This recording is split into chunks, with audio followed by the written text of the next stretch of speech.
Data structure के lecture number 2 में खुशामदीद कहता हूँ। आज हम लोग नॉन प्रिमिटिव डाटा स्ट्रक्चर और इसकी क्लासिफिकेशन को स्टडी करेंगे। तो सबसे पहले हम देखते हैं नॉन प्रिमिटिव डाटा स्ट्रक्चर की डेफिनेशन क्या है। Non primitive data structure is a way of organising, processing, storing and accessing of data is called non-primitive data structure।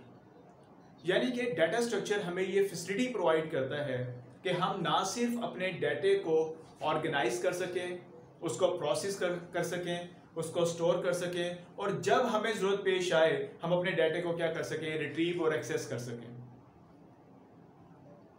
Data structure की हमारे पास डिफरेंट क्लासिफिकेशन है। तो क्लासिफिकेशन के लिहाज से डाटा स्ट्रक्चर को 6 क्लासिफिकेशन में डिवाइड किया जाता है। वो 6 क्लासिफिकेशन क्या है? तो सबसे पहली जो क्लासिफिकेशन है that is known as a linear data structure. The second one is known as a non linear data structure. The third one is known as a homogeneous data structure. The fifth one is known as a non-homogeneous.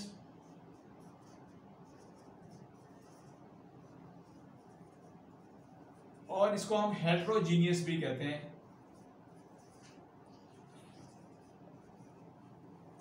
The fifth one is a static or physical data structure, and the fifth one is known as the dynamic or logical data structure।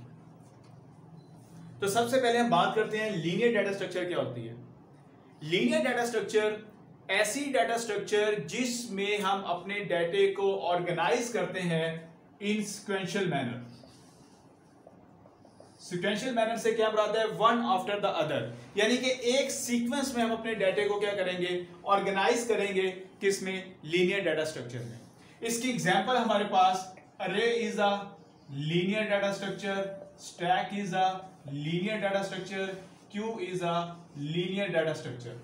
For example अगर हम डाटे को अरे में store करते हैं तो इस ऑर्डर में हम अपने डाटे को क्या करते हैं, स्टोर करते हैं, one after the other.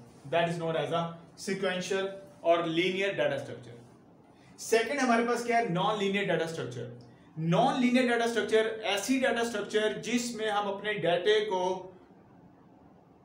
non-sequential order में क्या करते हैं, स्टोर करते हैं। यानी कि हम सीक्वेंस में डाटे को ऑर्गेनाइज नहीं करते, उसको हम लोग नाम देते हैं किसका?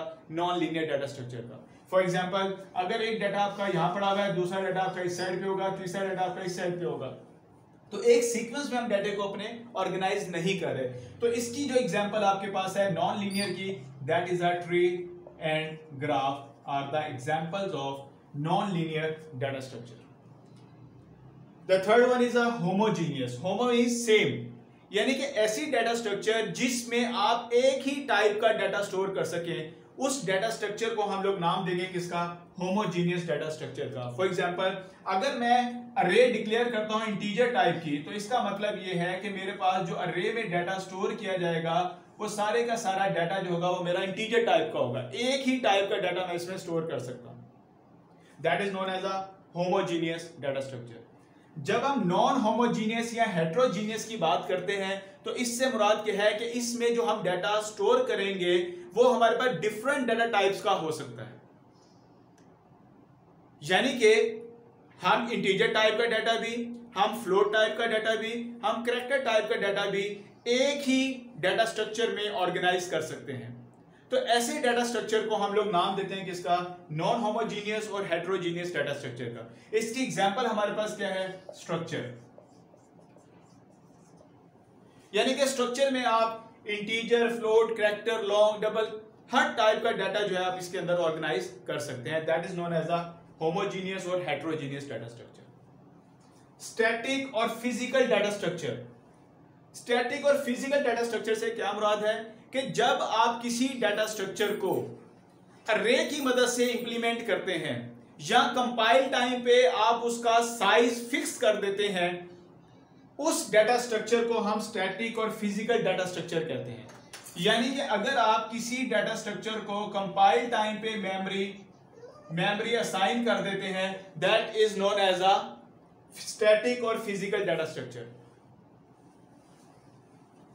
डायनेमिक और लॉजिकल डाटा स्ट्रक्चर, यानी कि ऐसी डाटा स्ट्रक्चर जिसमें हम अपने डाटा स्ट्रक्चर के साइज को फिक्स नहीं करते, रन टाइम पे अगर हम अपने डाटा स्ट्रक्चर को मेमोरी एलोकेट करें और रन टाइम पे ही हम उसकी मेमोरी को डी एलोकेट करें, तो ऐसे डाटा स्ट्रक्चर को हम डायनेमिक और लॉजिकल डाटा स्ट्रक्चर कहते हैं। यानी कि हम मेमोरी जो एलोकेट कर रहे हैं वो भी हम रन टाइम पे कर रहे हैं, और मेमोरी को हम डी एलोकेट भी क्या कर रहे हैं, वो रन टाइम पे कर रहे हैं। ये अगर हम कंपाइल टाइम पे मेमोरी एलोकेट करते हैं किसी डाटा स्ट्रक्चर की, तो इसे हम लोग नाम देते हैं किसका, अर्ली बाइंडिंग का। ये आपने ऊप में ये कंसेप्ट पढ़ा होगा, अर्ली बाइंडिंग।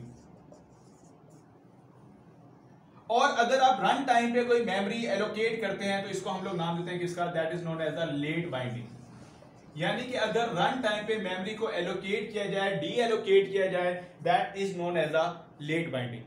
अगर हम अरे की मदद से इंप्लीमेंटेशन करेंगे किसी डाटा स्ट्रक्चर की तो वो स्टैटिक होगी। अगर हम लिंक लिस्ट की मदद से किसी डाटा स्ट्रक्चर को इंप्लीमेंट करते हैं तो वो हमारे पास डायनेमिक और लॉजिकल डाटा स्ट्रक्चर कहलाएगी। आज तक के लिए इतना ही। उम्मीद है मेरा लेक्चर आपको पसंद आएगा।